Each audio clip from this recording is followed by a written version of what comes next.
1994 has brought many new adventures, one of which is the addition of a butterfly garden to our studios.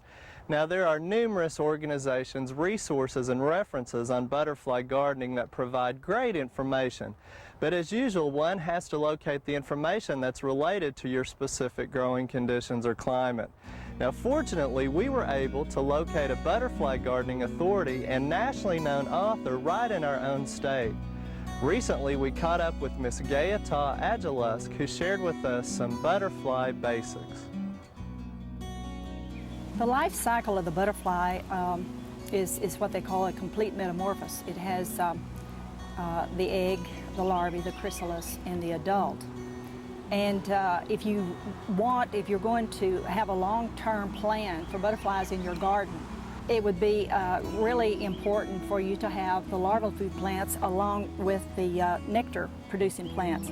That way the butterflies will not have to fly a long way off in order to lay their eggs. And studies have proven that they simply will not do that. They won't fly over a very short distance. So if you want a lot of butterflies in your yard all times, then by all means plant some of the larval food plants. During the heat of the day is the best time to see the flying butterflies. When the weather is cool or if it's extremely windy, the butterflies will usually go somewhere and rest. But it needs the flowers need the heat to produce the maximum amount of nectar. So naturally, the butterflies are seeking the nectar, and the hottest time of the day is the best. When selecting the flowers for your yard, the color, of course, is very important. Different species of butterflies are attracted to different colored flowers. But as a general rule, if the flowers are good nectar producers, the lavenders and whites, yellows, a lot of the pinks, and with the true blues mixed are usually the ones most used. In selecting the flowers for your garden, the shape is extremely important, the shape of the blossom itself. While even some of the skippers can use large flowered, such as the morning glory, they have to crawl down into the throat in order to reach the nectar. It's much better if you've got a whole lot of small flowers in one spot. For instance, like this lantana. You've got the small space here, a good landing area for them where that they can cling to the flower, and the tube is relatively short and they can reach the nectar really well. And this is just like a real feast for them because you've got a whole lot of small flowers in one area and just a whole lot of nectar. Hummingbird, the flowers that people usually consider hummingbird flowers are not always good butterfly flowers, for the simple reason that only the butterflies with very long proboscis can reach the nectar, and the shorter tubed flowers are generally much better for butterflies. People frequently get confused between butterflies and moths. When they see something flying around the yard, they don't know which one it is. The question gets really complicated, but generally moths fly at night and butterflies fly during the day. But if you should see something flying around and you're not quite sure what it is, first off, look at the antenna. And generally, the moth antenna is real fluffy and feathery looking, and the butterfly antenna are clubbed at the end. There aren't nearly as many butterflies today as there were a few years ago, at least for the majority of the species, for the simple reason that the habitat is being wiped out. And that's why I think it's so important for us to have our butterfly gardens today. It really helps to keep the butterflies here, and it's very beneficial for them. The book that I did on butterfly gardening for the South covers the entire southern states, and In it, I have tried to tell you how to make a butterfly garden from the very beginning. It has all of the ways of planting your garden, planting the garden, and everything there that will attract the butterflies. I have sectioned it off into different areas, and I've listed the plants that occur in that particular area along with the butterflies that occur there. So it's very, very easy to use. A lot of butterfly books get very general, and they'll just give you the genus of a plant and say that, you know, it'll work, and that's not true. There are several species to each genus of plant, and some of them are good nectar producers and some of them don't produce any nectar at all. So you need to know, and one of the best things that you can do that I tell about in the book is to go out and to look at the fields, watch the butterflies in the fields, and see which plants that they're using, and that way you can choose the very best plants for your yard. Well, we want to thank Geyata for giving us some great pointers to get started, many of which we've put into practice right here in our own studio gardens. Now, our display butterfly garden was designed and established to show that it can actually be an integral and attractive part of your landscape. Many people think of butterfly gardens as a wild appearance type garden display, and really they can be somewhat formal, as you'll see here. Now remember, the garden should be in full sun, and that's not only for the butterflies' benefit but also for the plants, since most of them prefer full sun. Also, you want to have a little bit of wind protection, and we're accomplishing that by the pine tree and the redbud and the other tall plants in the background that we have. And I'd also encourage you to think about the actual placement of the garden. Maybe avoid high traffic areas like near entrances or sidewalks, because the butterfly garden will also attract bees. Now, remember, as Geyata told us, we need larval plants for the larvae and the eggs, and they're going to feed on them, and the eggs obviously would be attached to them. And you also need the nectar plants, which would be the flowering plants. And let me show you some of the ones that we've incorporated into our garden. Now, the first one here on the end that's in our border is parsley, and it's plain Italian as a cultivar, and the leaf is more flat, and you'll notice that there's some chewing taking place on it, and so we're real pleased with that, but it almost gives it a ferny appearance as a border type or edging plant. Then behind that, with the nice purple flower, is heliotrope.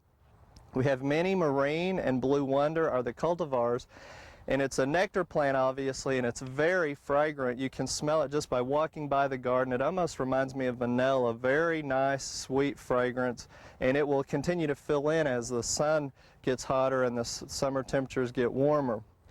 On over here then would be Monarda, and Monarda that we normally think of has bigger foliage and bigger flowers, but this is a new cultivar called Astromontana, and if you look at the flowers, they're very small tubular pink flowers, and I'm not really sure that it's benefiting the butterflies any as a nectar plant.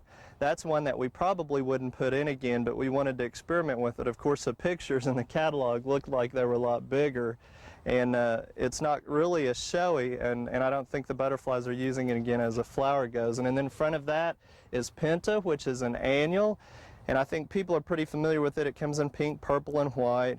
A nice annual with a star-shaped flower that's just starting to bloom here for us, and the butterflies really go for it in the nectar. Now, some larva plants behind us are bronze fennel, and this one has more of a smoky, purplish type foliage. And then beside it is sweet fennel, and the difference on the sweet fennel is the bottom, the stem actually forms a bulbous type stem, swells up a little bit more, and it's a lighter color. But you'll notice we already have a swallowtail butterfly larva on it going to town. And that's one thing that you have to think about differently in a butterfly garden. Most people, when they see larvae or insects, they get excited because they think of them chewing on their plants. Well, obviously that's what's happening here, and it has to chew and go through the larval stage to make the butterfly. And sometimes we'll get enough on here, it'll defoliate it pretty good, but that's all right. That's our purpose, that's our mindset, and we know that the foliage will come back out. And we have to really be careful about that, because here's an example of an echinacea, and this one is called Magnus, and normally echinacea is purple or white flower. The coneflower is a common name, so it'd be more of a nectar plant. This one is pink when it starts to bloom, but you'll notice we've also had some larval damage on the back side of this one from what was identified as a patch butterfly larva. And that's okay here for us again, but that same larva got into our sunflowers, into an Indian runner plant, and to some other of our rough leaf plants in the perennial gardens and annual gardens, and pretty much have defoliated them. And we didn't spray any of them except the sunflowers because they were truly defoliating all the foliage, skeletonizing them. It almost looked like a disease, but they were moving up, and obviously then we wouldn't get any production in the sunflower seed head, and so that was affecting our production, and then we went ahead and had to spray. But in here we're very careful with that. So this one was used for a larval plant, and eventually will be also a nectar plant. And it's the same thing. You'll see like the hackberry butterfly, which is a pretty one. It's very scary when you see the larval stage of it, and a lot of them have dropped off in my bag, but you'll see the larval defoliating them, and it almost looks like it could defoliate the entire hackberry tree, but again, it makes beautiful butterflies and the foliage will come out, and usually it doesn't defoliate the entire one. And of course, your cole crops even are a good example. If it's for production or if it's just for the butterfly garden, it helps you decide how you need to manage your problem, or which could also be your benefit in this case. Here's an aster called Alert. It's not blooming, but it will be a fall blooming plant. Asters bloom in the fall, and that'll give us some more flowers for the butterflies later on in the season even. Behind that is Sonata White Cosmos. It's really starting to melt down now in our summer heat, and we'll pull that out and replace it with lantana, which likes the summer heat, and also the nectar, the butterflies love it on the lantana. So we'll pull that one out, but it's done great for us in a smaller type plant earlier on in the spring. Now the focal point of our butterfly garden is a design in the shape of a butterfly. And the color that you're seeing, the purple, is Sweet Alyssum. Wonderful Rose is a purplish one. And the back is just White Alyssum. And then our border plant is Joseph's Coat. And Joseph's Coat really doesn't have a benefit for nectar or larva, but it makes a nice annual that we can shear to give us the border or outline of our butterfly. So that's the purpose of it. Now on the other side of our design are a few more plants. This first one is a butterfly weed, which most people remember or know it with a yellowish orange flower. And this particular cultivar, Incarnata, has a pinkish flower, and you can see the butterflies are really going to town on it with some other insects. So it fits in nicely with our color scheme. Behind that is the Monarda Grandview Scarlet, or bee balm, and that has more of the traditional foliage appearance that we're used to. It's not blooming, but we have one in our perennial garden that is, and it's a beautiful scarlet pink color that will really, when this one blooms, will add to this bed tremendously. Then of course dill bouquet is this cultivar, so it's a little bit more bushy, and the larvae really go for it. And it's really a nice mix of larva plants. Now, larvae, there's so many references that show you the pictures of the butterfly adults, but the larva is also important. And so I found a book called the Butterfly Book that has some good larva pictures, and it's pretty inexpensive. And it's got nice colored photographs, tells you about butterfly gardening. But again, the thing that caught my attention on this one, it makes a nice addition to the other ones because it has some good pictures of the larva, which is very important. Now, in addition to the traditional plants of larva and nectar, there's other things that you can do in a butterfly garden, like put in nectar feeders, and we have one hanging that we've seen some action on with the butterflies feeding. It's a 10% sugar water solution, similar to the hummingbird feeders. On a recent tour, you saw a butterfly puddler with sand and a container and a dripper where the butterfly adults could get the salt from the minerals of the water. Also, we have a butterfly hibernation box, which will play a bigger role later on in the winter time, hopefully to help some of them overwinter.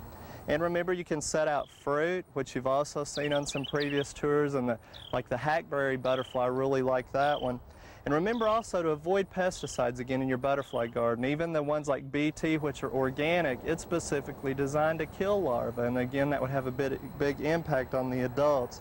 And when you're attracting birds to the landscape, sometimes you may have some birds feeding on them, and you may need to put up some scare devices. But your space, just like ours, it's limited the number of plants we could put into display. And just like Geyata says, let Mother Nature show you what plants work best and just kind of be observant and watch the butterflies. But there's so many out there, we wanted to share with you a few more nice options for nectar plants and larval host plants.